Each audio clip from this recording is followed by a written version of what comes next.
This video is only for entertainment purpose. Please don't take it seriously.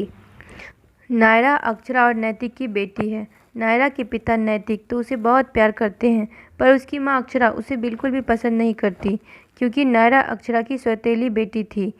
जब भी नायरा अक्षरा से कहती, मम्मा मेरे कपड़े बहुत पुराने हो गए हैं, मुझे भी नए कपड़े ला दो ना, मुझे भी नए कपड़े पहनने हैं, तब अक्षरा कहती, क्यों ला दूँ तुझे?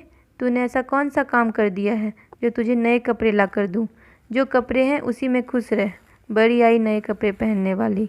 यह सब सुनकर नायरा बहुत उदास हो गई। तभी उसके पापा घर आए और नायरा को उदास देखकर पूछा, क्या हुआ नायरा बेटा, तू इतनी उदास क्यों है? पहले तो नायरा ने कुछ नहीं कहा, पर नैतिक के बहुत पूछने पर वह उदास मन से बोली, माँ को मैंने कहा कि वह मुझे नए कपड़े ला कर दे, तो उन्होंने मुझे मना कर दिया। तभी अक्षरा उधर से आती है और यह सब सुन लेती है और कहती है, नैतिक से तू मेरी शिकायत कर रही है? तुझे शर्म नहीं आती मेरी शिकायत करते हुए? तू अपने ही माता पिता में झगड़ा लगवाना चाहती है। आज से तेरा खाना पीना सब बंद। मैं कल ही तुझे तेरे मामा के यहाँ भिजवाती हूँ, वही तेरी अकल ठिकाने लगाएगा। यहाँ तू अपने पिता के प्यार में बहुत बिगड़ गई है। अक्षरा ने नैतिक से भी कह दिया कि वो उसे उसके मामा के यहाँ भेज कर रहेगी। नैतिक ने उसे मना भी किया, पर अक्षरा नैतिक की बात मानने को तैयार नहीं थी। उधर नायरा बहुत डर गई थी, क्योंकि नायरा का मामा बहुत क्रूर था। उसकी माँ पहले भी उसे उसके मामा के पास एक दो बार भेज चुकी थी। वह उसे बहुत मारता पीटता भी था। नायरा इतनी डर गई थी कि मामा के पास जाने के डर से वह घर से ही भाग गई। वह बहुत भूखी भी थी, पर उसके पास खाने को कुछ भी नहीं था। वह घर से भागकर एक रेलवे स्टेशन पर पहुंच चुकी थी, जहां पर कुछ बच्चे भीख मांगते थे। नायरा भूखी प्यासी थी, पर उसे भीख मांगना पसंद नहीं था। वह पास के ही एक दुकान में गई और दुकान वाले से कहा, क्या यहाँ मुझे कोई काम मिलेगा?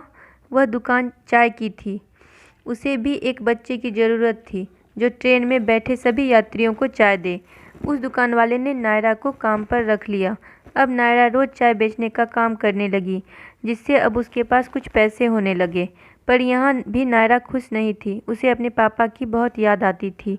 उधर नैतिक भी नायरा को सब जगह खोज रहा था, पर नायरा उसे कहीं नहीं मिली।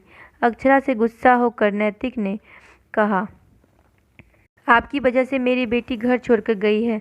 मैं भी यह घर छोड़कर जा रहा हूँ। नैतिक को घर छोड़कर जाता देख अक्षरा को अपनी गलती का एहसास हुआ और वह भी नैतिक के पीछे पीछे जाने लगी। जैसे ही नैतिक रेलवे स्टेशन पहुंचा, उसे अपनी बेटी नायरा दिखी। वह उसे जाकर अपने गले से लगा लेता है और अपनी बेटी की ऐसी हालत देखकर उसे बहुत बुरा लगता है। तभी अक्षरा भी वहां आ जाती है और वह नायरा और नैतिक दोनों से माफ़ी मांगती है। फिर तीनों खुशी खुशी घर चले जाते हैं। अब अक्षरा नायरा को कभी दुख नहीं देती। बच्चों के साथ थोड़ा संभल कर व्यवहार करना चाहिए, क्योंकि बच्चे छोटी छोटी बातों पर को भी दिल से लगा लेते हैं, जिससे हमें बहुत परेशानी का सामना करना पड़ सकता है, जैसे नैतिक को करना पड़ा। आपने इस कहानी से क्या सीखा, कमेंट बॉक्स में ज़रूर बताएं और इसी तरह की कहानी देखने के लिए चैनल को ज़रूर सब्सक्राइब करें और बेल आइकन को प्रेस करना ना भूलें। अगर आपको कार्तिक और नायरा से जुड़ी ऐसी ही कहानी देखना चाहते हैं तो स्क्रीन पर दिए हुए कहानी को क्लिक करें।